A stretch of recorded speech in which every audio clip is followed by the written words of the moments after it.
spot on so that you social. stay right Okay, where okay. you are. Mhm.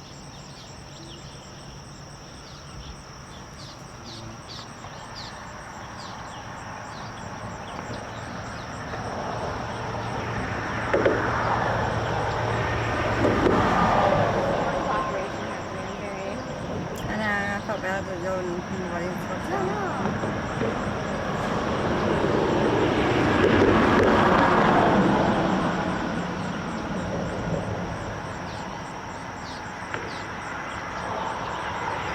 Sounds good. That's it.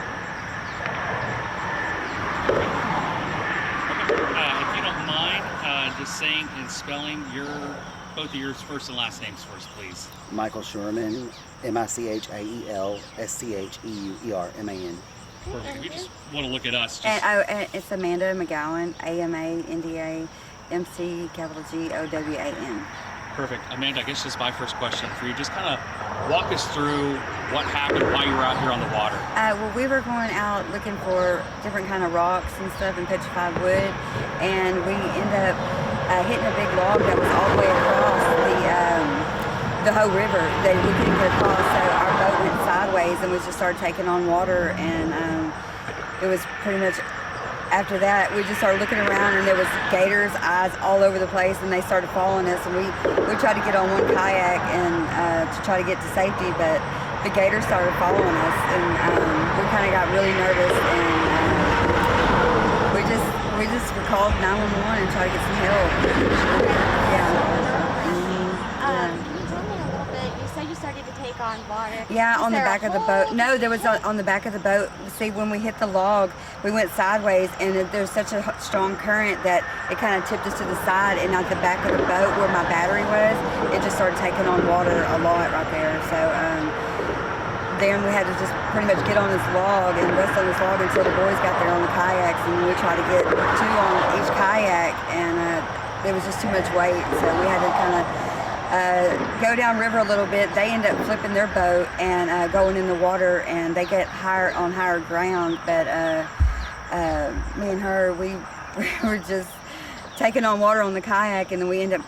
The lady on the phone with 911 says to get on the beach, any place that we could, and then stay there. And we did that, and we text the game warden. Thank God for them.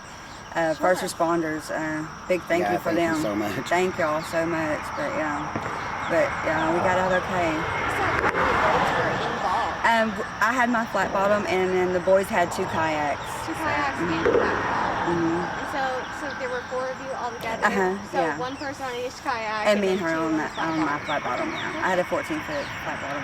So you guys were looking for rocks. Did you find any? Well, no, actually I did, but they were on my No, boat. we left them on the boat. And all of our gear, everything got underwater, everying. Yeah, we lost all all of the our poles, stuff, all the tackle, everything. all the life jackets, the everything. lights, everything. Mm-hmm. You talked about looking around in the water and seeing all those alligators. Yeah, there was all different kinds of sizes. About how many do you think? And then how did that make you feel looking around at those? Well, I was kind of shocked that there was no signs out that giving us warning that they were even in the water. But right when we came in on 14, we seen a baby one, and we knew. I was like, oh no, there's going to be a mama somewhere. And sure enough, we found her right a little bit, like half a mile down the river, and we seen her. But it was like a good 4 inches apart in her eyes, so I know she was a pretty good size gator. So you said they were coming up to you. You think Yeah. maybe she was trying to protect her babies? Well, or... I don't know, but they were not scared. I don't know if they were curious or whatever. They weren't but- really aggressive either. No, they weren't aggressive, but they're not shy.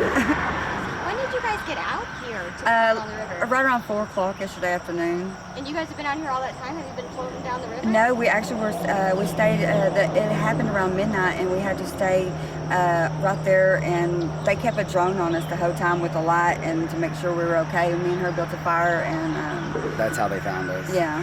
Okay, so drone in the fire. Yeah, and he stayed in contact via text message, the game wardens did. What was it like being, on like Survivor? Like I know, it was so scary. It was very scary. I was scared, wasn't scared. Yeah. I guess it happened pretty quick too. Yes, Just it did. Explain that. Just the rush of water, like you said, Yeah. for it.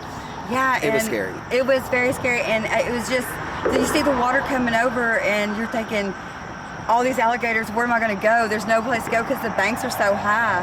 There's no place to like get off, and then they're slick.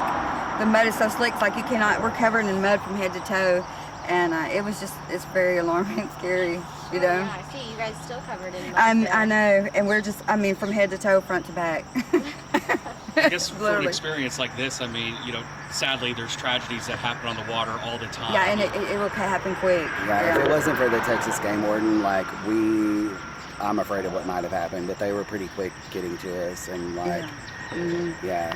So about how long after you called for help did you get there? Well, they had to actually wake them up, and I heard the dispatcher on the phone. She's like, "I'm sorry to wake you up, but we got rescue." And but they came out there, and the lady from dispatch, she gave us their phone number, their immediate phone number. So we stayed in contact with them that entire time, and it was probably about an hour and a half because we were on where it was off.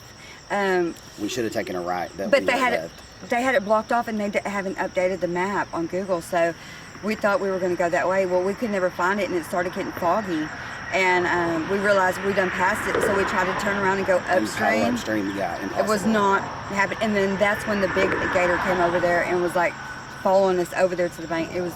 Yeah, this man flew the drone over us, and he kept lighting the light up to like reassure us that they were on their way. That's nice. Yeah. And that must have been really reassuring. Yes, Yeah. it was. Thank God. She had He's a good pilot.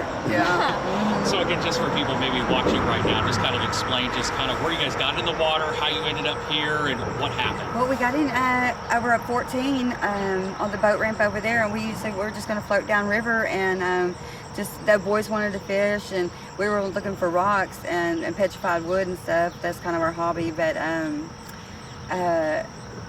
it just happened so fast, y'all. I don't know. It just happened so fast. I mean, it was. But they secured all the boats for us to come Yeah, back they and did, get and them, so. they were going to tow my boat in, and they're going to allow Corey to come get his later on today. So. Well, they always say, you know, time and time again, always to stay calm, and I guess it's kind of hard when, you know, you got that many people. Yeah, And And put your phone in a plastic Ziploc bag Yes. before you go on the river. Thank God I did that. Yes, and brought us all of ours. So, yes, stay calm. It was very hard because everybody has different emotions and reacts different, and some people freak out, and it's best just to not freak out. I was freaking. We were both freaking out. Yeah. They were pretty calm until John hit the water. Yeah, Well, yeah. Again, I mean, thank God you guys are both okay. Yeah, Or all four of y'all are okay. I mean, this could definitely turn for the Yeah, worse. unscathed. Yes. Just some minor scratches, but I'm fine. That we got after we got out of the water. Yeah.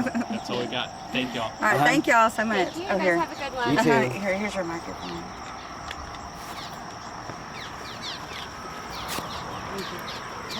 You look like you should. I just saw them in bank.